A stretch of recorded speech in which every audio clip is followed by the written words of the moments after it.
So thank you all for joining us tonight. For those of you who don't know me, I'm Janet Singer. I'm the political director and one of the founders of Crimson Goes Blue. I want to begin tonight with the state of the race. There is a lot that is giving me hope and some things that are keeping me up at night. So when we started working on the 2022 election, the wisdom was that it was going to be a red wave, a bloodbath for the Democrats. Looking at history, those predictions made sense.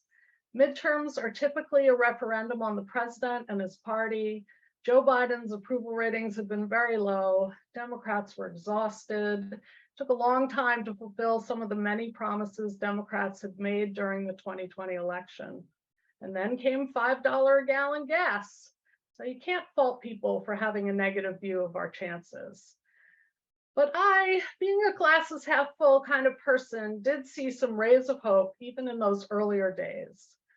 I knew that in both the 2018 midterms and the 2020 presidential year, the anti-MAGA majority had brought the highest voter turnout seen in US elections since 1900. We knew that we would need that force, united as a pro-democracy coalition, to turn out again. So at Crimson Goes Blue, we built action teams in critical states, and I thank all of you who have been part of our teams from the beginning. We knew that winning or losing would be determined in Arizona, Georgia, Nevada, New Hampshire, North Carolina, Pennsylvania, and Wisconsin, but early on it didn't look good. However, in the last few months, the winds have changed, shifting the election from one where we were going to go down in defeat to one where the election is very competitive, and we are favored now to hold on to the Senate. The overturning of Roe has been a game changer, greatly raising Democratic enthusiasm and voter registration of women and younger voters. Election prognostication relies heavily on precedent. Yet there is no precedent for an election centered on the removal of a constitutional right affirmed a half century before. Gas prices have been falling steadily for the last 3 months, taking some of the bite out of the Republicans' messaging about inflation. Crazy weak candidates, the Trump ticket, have been nominated in Republican primaries. And we've had legislative breakthroughs like the Inflation Reduction Act, student loan forgiveness, the CHIPS bill, the gun safety legislation, all of which have given folks more confidence in the Democrats and in Biden. It is pretty much unheard of for a president's approval rating to be rising right before a midterm, and Biden's has gone up 5 points since July. Historically, high disapproval of a president leads to big losses in midterms. But in a phenomenon that has truly never been seen before, recent surveys tell us that disapproval of Biden does not mean folks are going to the other side. And then there is Trump, who is pretty much destroying his own party. With the revelations from the Mar-a-Lago search and January 6th hearings shifting media focus from President Biden to Donald Trump, we now have a choice election.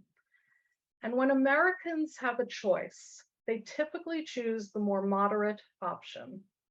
With Republicans defined as the party taking away our rights, pushing a 10-year-old rape victim to carry her baby to term, they are the radical extremists. If there's a moderate party in our country right now, it's the Democrats. So, what still keeps me up at night?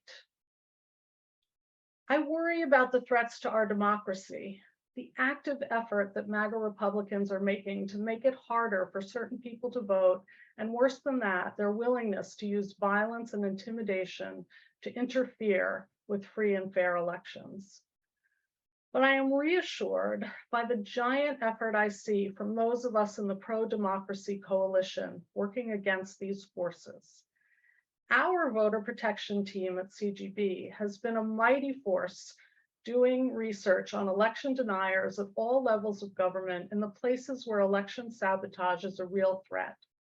That team is truly kick-ass, and I hope many more of you will join those efforts.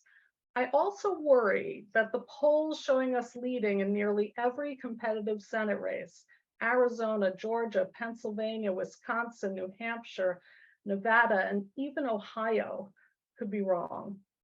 I reassure myself about this, though, by watching the trends in the congressional generic ballot, which show us gaining and pulling ahead since July, and in the evidence that voters are separating the Senate candidates from their low approval of Biden, and the surprising victories we've had in special elections.